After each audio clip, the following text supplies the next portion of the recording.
ವಿಧಾನಸಭೆ ಕಲಾಪದಲ್ಲಿ ರಾಜಣ್ಣ ವಜಾ ಬಗ್ಗೆ ಬಹಳ ಸದ್ದಾಗ್ತಾ ಇದೆ. ಕಲಾಪದ ಆರಂಭದಲ್ಲಿಯೇ ರಾಜೀನಾಮೆ ವಿಚಾರ ಪ್ರಸ್ತಾಪವಾಯಿತು. ರಾಜಣ್ಣ ರೆಸಿಗ್ನೇಷನ್ ತಗೊಂಡಿದ್ದು ಯಾಕೆ ಅನ್ನೋ ವಿಚಾರವನ್ನು ಅಶೋಕ್ ಪ್ರಸ್ತಾಪ ಮಾಡ್ತಾರಲ್ಲಿ.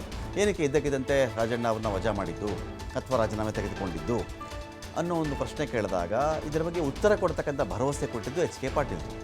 ನೋಡಿ, ಇದು ಕ್ವಶನ್ ಆ್ಯಂಡ್ ಆನ್ಸರ್ಸ್ ಈ ಒಂದು ಸೆಷನ್, ಈ ಒಂದು ಅವಧಿ ಮುಗಿಲಿ.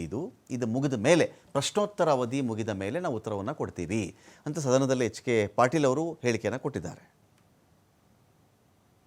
ನೋಡಿ, ಸದನದ ನಮ್ಮದು ಕರ್ತವ್ಯ ಆದ ತಕ್ಷಣವೇ ಒಬ್ಬ ಮಂತ್ರಿ ಅವ್ರನ್ನ ವಜಾ ಆದ ತಕ್ಷಣವೇ ಈ ಸದನ ನಡೀತಾ ಇದೆ. ಈಗ ಸದನ ನಡೀತಾ ಇದೆ. ಸದನ ನಡಿಬೇಕಾದ್ರೆ ಸರ್ಕಾರದ ಕರ್ತವ್ಯ, ಮುಖ್ಯಮಂತ್ರಿಗಳ ಕರ್ತವ್ಯ, ಅದನ್ನು ಇಮಿಡಿಯೇಟ್ ಆಗಿ, ಯಾಕಂದ್ರೆ ಸದನ ನಡೀಲಿಲ್ಲ ಅಂದ್ರೆ ನಾವು ಕೇಳ್ತಾ ಇಲ್ಲ. ಸದನ ನಡೀತಾ ಇದೆ, ನಡೆಯುವಾಗ ಹೇಳಬೇಕು. ಹೇಳೇ ಇಲ್ಲಲ್ಲ, ಅಲ್ಲ ಬಂದಾಗಲ್ಲ ಹೇಳ, ಹಂಗಾಗಲ್ಲ ಸರ್. ಹಂಗ ನೋಡಿ, ಮುಖ್ಯಮಂತ್ರಿ ಬಂದಾಗ ಅಧಿವೇಶನ ನಡೆಸಕ್ಕಾಗುತ್ತಾ? ನೋಡಿ, ಹಂಗ ನೋಡಿ, ಇಲ್ಲ, ಇದು ಬಹಳ ಇಂಪಾರ್ಟೆಂಟ್.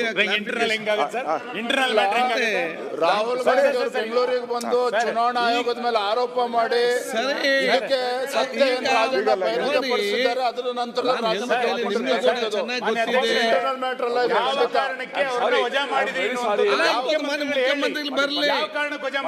ಬರ್ತಾರೆ. ಈಗ ಅವರು ಹೊರಗಡೆ ಏನ್ ಹೇಳಿದಾರೆ ಅಂದ್ರೆ ಇದರಿಂದ ಒಂದು ಷಡ್ಯಂತ್ರ ಇದೆ, ಒಂದು ಪಿತೂರಿ ಇದೆ ಅಂತ ಹೇಳಿದಾರೆ. ಯಾರು ಪಿತೂರಿ ಮಾಡಿದ್ರು, ಯಾರು ಷಡ್ಯಂತ್ರ ಮಾಡಿದ್ರು ಗೊತ್ತಾಗ್ಬೇಕಲ್ಲ. ಯಾರು ವಿರುದ್ಧ ಷಡ್ಯಂತ್ರ ಮಾಡಿದ್ರು ಗೊತ್ತಾಗ್ಬೇಕಲ್ಲ. 3 ಗಂಟೆಗೇನೆ ಚೀಫ್ ಸೆಕ್ರೆಟರಿ ಲೆಟರ್ ಬಂದಿದೆ.